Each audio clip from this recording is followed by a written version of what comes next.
Hello, કેમ છો બધા? ચલો આજે પાછા આવી ગયા કિચનમાં. શું બનાવીશું આજે? ઘણા લોકોને રેસીપી મળતી નથી હોતી. પ્લીઝ મારા નામ સાથેનું યુટ્યુબમાં ચેનલ નથી, એટ વિદેશમાં વતન કરીને છે, તો એમાં જોશો તો તમને રેસીપી મળશે. તો આજે બનવાનું છે કાઠિયાવાડી ભોજન.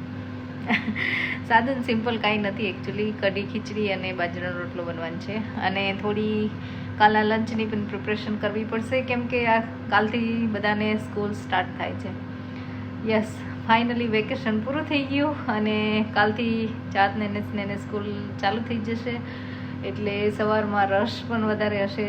જોબ પર જવાનું, બધા ટાઈમિંગ સાચવવાના, મૂકવા જવાનું, એટલે થોડું સવાર માટે ઇઝી થઈ જાય. એટલા માટે અત્યારથી લંચ પેક થઈ જશે, કારણ કે કમલેશને કાલ ઓફિસ જવાનું હોય અને એને પણ લંચ પેક કરવાનું હોય. તો બધા માટે લંચ પેક કરીશું. બધાનું નહીં, આમ તો ચાતનું, મારું, કમલેશનું. સ્નેહને એની સ્કૂલમાંથી લંચ કરતો હોય છે અને તે એને લઈ જવાનું હોતું નથી કાંઈ. તો ચલો આજે શું બનવાનું છે. મેં રાઈસ અને મગની દાળ લઈ લીધી છે. મગની દાળ મને વધારે ગમે છે, તો હવે આને વોશ કરીશું અને પછી એને ખાલી હળદર અને મીઠું નાખીને ખીચડી બનાવીશું.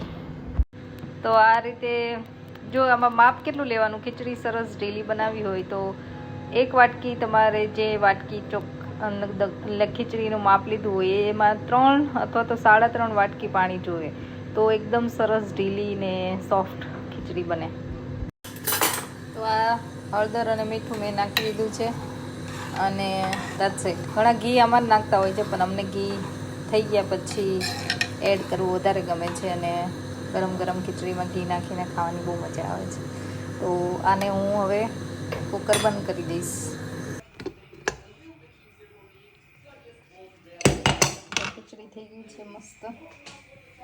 હવે આપણે એમાં ઘી નાખીને એકદમ મસ્ત મિક્સ કરવાની, એટલે થઈ ગઈ છે ને મસ્ત ખીચડી માપની. આમાં ઘી નાખીને પાછી હલાવવાની, મિક્સ કરવાની મસ્ત. હવે આપણે બનાવીશું કઢી. કઢીની રેસીપી મેં ઓલરેડી શેર કરેલી જ છે, તમે મારા બીજા વિડીયોમાંથી જોઈ શકશો પૂરી રેસીપી. અને આ વઘાર માટે હું લીમડો, લાલ મરચું, લવિંગ, બાદીઓ અને લીલું મરચું લઉં છું. બાકી તો આપણે વઘાર નોર્મલી, હું તો રાઈ ને જીરું બેય નાખું. ઘણા વ્હાઈટ કઢી બનાવે ત્યારે એમાં રાઈ ના નાખે, પણ રાઈનો ટેસ્ટ સારો આવે છે, એટલે મને રાઈ નાખવી ગમે. અને થોડી નાખીશું જીરું, મેથી. ઓફકોર્સ મેથીનો વઘારથી કઢી સરસ બને. તો તમે સૂકી મેથી અથવા આખી મેથી પણ નાખી શકો. હું દર વખતે આ જે આપણે આચારનો મસાલો આવે છે, મેથી મસાલો કે મિક્સ, એ થોડો નાખું, એનાથી ટેસ્ટ સરસ આવે છે. અને થોડી હિંગ નાખીશું આપણે. તો રાઈ કકડવા માંડી છે, આપણે થોડી હિંગ નાખીશું. મેક શ્યોર તમારો ગેસ ધીમો હોય કે બળી ન જાય. થોડી હળદર અને લાલ મરચું અને આ બધા મસાલા આપણે નાખીશું. અને હવે આપણે એડ કરીશું કઢીનું મિક્સર. તો આ રીતે મિક્સર એડ કરી દીધું અને મેં થોડું આદું પણ નાખી દીધું છીણીને. આદુનો ટેસ્ટ કઢીમાં બહુ સરસ આવે છે અને ખાવાની પણ મજા આવે. તો હવે આને આપણે ધીમા તાપે ઉકળવા દઈશું, જ્યાં સુધી સરસ કલર આવી જાય અને થીક થોડી કઢી થઈ જાય ત્યાં સુધી. અને આમાં હું થોડો એડ કરીશ ગોળ. ઓફકોર્સ ગુજરાતીની કઢી હોય એટલે ખાટી મીઠી જોઈ, તો હું થોડો ગોળ એડ કરીને પછી હું આને ઉકળવા દઈશ. તો આ થઈ ગઈ છે કઢી રેડી. હવે ચાતને જમી લેવું છે આજે ફટાફટ, કેમ કે એને ઊંઘી જવાનું છે, કાલ સ્કૂલે જવાનું છે. તો હવે બનાવીશું આપણે સલાડ. જે બ્રોકલી હલુમીનું સલાડ બનવાનું છે. એમાં હું થોડી ઓનિયન લઈશ ટેસ્ટ પૂરતી, અને થોડા પેપર. અને મેં આમાં ઓઇલ કે કશું લીધું નથી, તમે લઈ શકો છો તમારે જરૂર હોય તો. અને ઓઇલ વગર જ આ રેસીપી તો પણ સરસ બને છે ને યમી લાગે છે. આને થોડી વાર આપણે ધીમા તાપે સાતળીશું કે ચોટી ના જાય. અને પછી આપણે આમાં થોડી લસણની પેસ્ટ અથવા તો લસણની કળી પણ તમે નાખી શકો છો ટેસ્ટ માટે. અને હલુમી અને બ્રોકલી જે બોઇલ થઈ ગઈ છે બ્રોકલી સરસ, એને હું આમાં એડ કરી દઈશ. અને હલુમી પણ થઈ ગઈ છે. તો હવે મેં એડ કરી દીધી છે હલુમી, જે ગ્રીલ કરી છે મેં એર ફ્રાયરમાં. અને હવે બધું પાછું સરસ રીતે મિક્સ કરી લઈશું.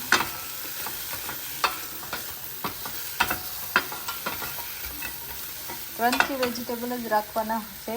અને આ ચણા મેં જે બનાવ્યા હતા એ પણ યુઝ કરીશું આજે સલાડ માટે. This is a good source of protein. અને હલુમી છે ને એ એકચ્યુઅલી નોનવેજ નથી. ઘણા બધાએ મને ઇન્સ્ટાગ્રામમાં મેં રીલ શેર કરેલી તો ઘણાએ કમેન્ટ કરેલી કે તમે નોનવેજ ખાઓ છો, પણ actually halloumi is a kind of cheese કે જે પનીર જેવી જ ટેક્સચર ને લુક ને બધું લાગે. અને પણ બહુ આપણા વેજીટેરિયન માટે બહુ સારો એવો સોર્સ ઓફ પ્રોટીન છે કે જે તમારા દિવસનું પ્રોટીન તમારે ઇનફ લેવાનું હોય એ મળી રહે છે આમાંથી.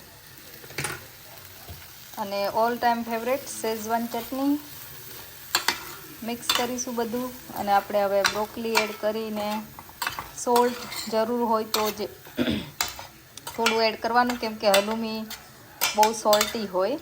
એટલે હું નોર્મલી બધું મિક્સ કરીને ચાખું, પછી લાગે જરૂર તો જ હું સોલ્ટ એડ કરું, નહીં તો હું સોલ્ટ એડ કરતી નથી આમાં. તો આ રીતે બધું મિક્સ કરી લીધું છે અને સલાડ થઈ ગયું છે ready. Good source of fibre and protein. અને આ તમે ખાવ ને એટલે ધરાઈ રહો, તમારે બીજું કંઈ ખાવાની પણ જરૂર ના પડે. તો સાદું સિમ્પલ, કાંઈ પણ બહુ જરૂર નથી પડતી વસ્તુની, પણ એટલું યમી લાગે છે. ટ્રાય કરીને મને જણાવજો કે કેવું લાગ્યું તમને.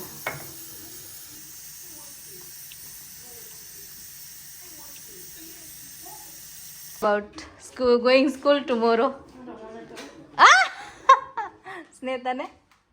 Oh no, I'm just. What I don't know. I'm just annoyed that I have to wake up at 6 a.m. તો વહેલું તો ઉઠવું પડે ને સ્કૂલે જવું હોય તો. પણ ફ્રેન્ડ સાથે ફન હોય ને, Yeah. એક્સાઇટિંગ લર્નિંગ કરવાનું હોય બધું. અને યર 6 તો સ્નેહને જલસા કરવાની છે એને. Yeah.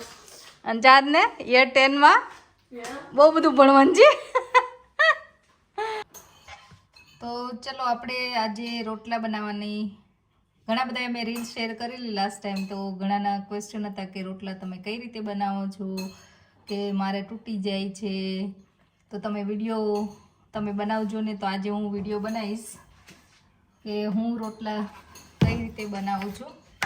તો હું પહેલાં પાણી ઘટે જ લેવું છું, પણ તમને એવું હોય તો માપ રાખવું હોય તો રાખી શકો. અડધો ગ્લાસ જેવું પાણી મેં નાખ્યું છે, એમાં સોલ્ટ.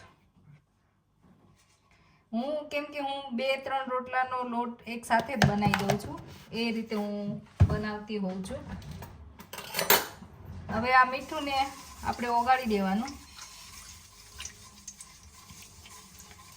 અને ઓગળી જાય પછી, અને પાણી પહેલાં થોડું જ નાખવાનું. તમને શ્યોર ન હોય તો પાણી થોડું નાખવાનું, કારણ કે આમાં પાણી થોડું પણ વધી જાય તો એકદમ ઢીલો લોટ થઈ જશે, તો તમને ટીપતા પણ ફાવશે નહીં. તો આવી રીતે સોલ્ટ એકવાર ઓગળી જાય પછી હું આવી રીતે ચમચો લઈને નાખું છું લોટ, તો અંદાજિત કેટલો થશે એમ.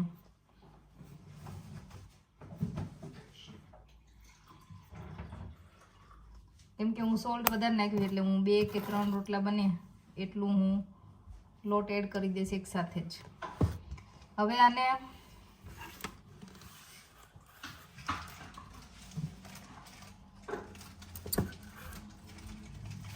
મેઇનલી બાજરાના લોટ આપણે રોટલી જેવો ના હોય, એમાં ગ્લુટેન ના હોય, એટલે એ ફટાફટ તૂટી જાય એવો લોટ હોય.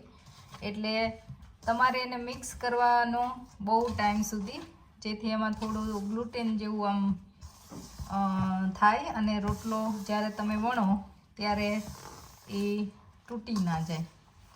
તો હવે આમાં પાણી ઓછું જ છે ડેફિનેટલી. તો હવે ધીમે ધીમે હું પાણી એડ કરતી જઈશ આવી રીતે, અને પાછું જોતું જવાનું જ્યાં સુધી તમને લોટ સરસ એકદમ સોફ્ટ નથી કરવાનો ઢીલો, પણ તમને આઈડિયા આવી જ જાય તમે લોટ બાંધો ત્યારે કે કેવો લોટ કરવાનો છે. અને તમને એવું લાગે તો થોડો કઠણ રાખો, પહેલાં ઢીલો થાય તો તમે એને કઠણ થાય તો એને તમે ઢીલો કરી શકો.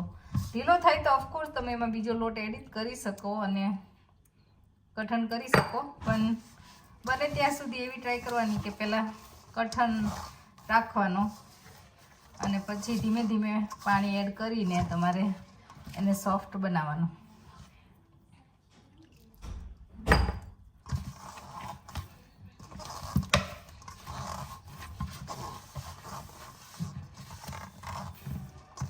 તો હવે તમે જોઈ શકો છો બધો લોટ હવે ભેગો તો થઈ જ ગયો છે.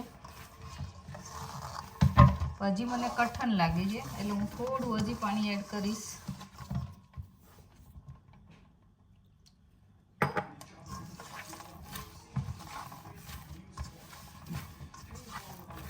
અને આવી રીતે એને 2-3 મિનિટ મસળવાનો લોટને.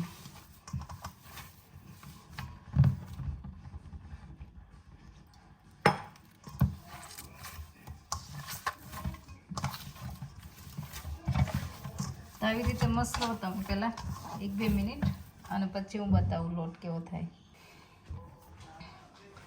તો આવી રીતે આ લોટ થઈ ગયો છે રેડી. હવે હું આમાંથી 3 સરખા લુવા બનાવી દઈશ. હું બહુ મોટા રોટલા નથી બનાવતી, એકદમ નાના જ બનાવું છું, કારણ કે અહીંયા તાવડીમાં રોટલા સરસ બનતા નથી, એટલે હું લોઢીમાં બનાવું છું. અને લોઢીમાં છે ને જાડા હોય તો એકદમ ચડાવવા બહુ મુશ્કેલ હોય. આપણે ઇન્ડિયામાં મોટા મોટા બનાવીએ એવા હું બનાવતી નથી. તો આ રીતે 3 અને આટલો નાનો થોડો રોટલો બનશે. તો હું હવે રોટલો ટીપીશ. રોટલો ટીપવા માટે પહેલાં થોડા પાણીવાળા હાથ કરી લેવાના અને આખું રોલ કરવાનો તમારા હાથમાં. અને આવી રીતે રાઉન્ડ કરતા તમારે છે ને આ રીતનો શેપ આપી દેવાનો. એટલે વચ્ચેથી જાડો રાખવાનો, કોરેથી પતલો રાખવાનો અને ધીમે ધીમે તમારે આવી રીતે પ્રેશર આપતું જવાનું કિનારી ઉપર જ. અને વચ્ચેથી આપોઆપ 2 પામ વચ્ચે તમારે રોટલો ટીપાતો જશે.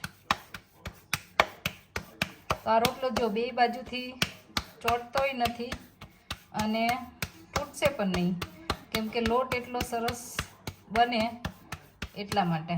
અને તમને મોટો બનાવતા તૂટી જતો હોય તો આટલી સાઈઝનો જ બનાવવાનો. તો આ થઈ ગયો છે રોટલો સરસ રેડી. હવે હું તાવડીમાં કઈ રીતે નાખું. તો હવે તાવડીમાં નાખવા માટે હું આમ એકદમ કરીને નહીં નાખું. હું આ રીતે 2 હાથેથી રોટલો પકડીશ અને આ ધીમેથી જ મૂકી દઈશ. તો આ ટેકનિકથી શું આપણે એમ કે ને રોટલામાં ભમરા પડે, આનાથી ભમરા નહીં પડે અને આનાથી રોટલો સરસ રીતે બની જશે. તો હવે ગેસને થોડો ફૂલ કરી દેવાનો અને એક બાજુ થોડો શેકાવા માંડે પછી આપણે એને ઉલટાવીશું.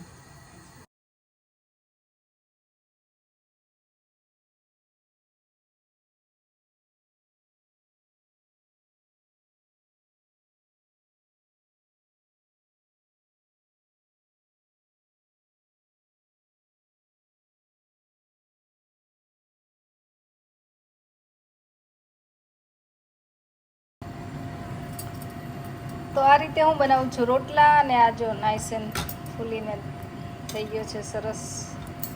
અને તમને કોઈ ક્વેશ્ચન હોય વધારે તો જણાવજો. આઈ નો કે આવી રીતે રોટલા બનાવતા શીખીએ પણ બહુ આપણને આઈડિયા ના આવે, પણ 1-2 વાર બગડશે, શું થશે, ટ્રાય કરવાની અને બનાવતા રહેવાના, તો જ તમને પ્રેક્ટિસ વધારે થાય તો વધારે આવડે, બરાબર ને? એટલે I hope you like it, અને કે તમને હેલ્પ કરે. નેક્સ્ટ ટાઈમ તમે રોટલા બનાવો ત્યારે આ બધી ટેકનિક યુઝ કરજો અને તમને રોટલા બની શકે.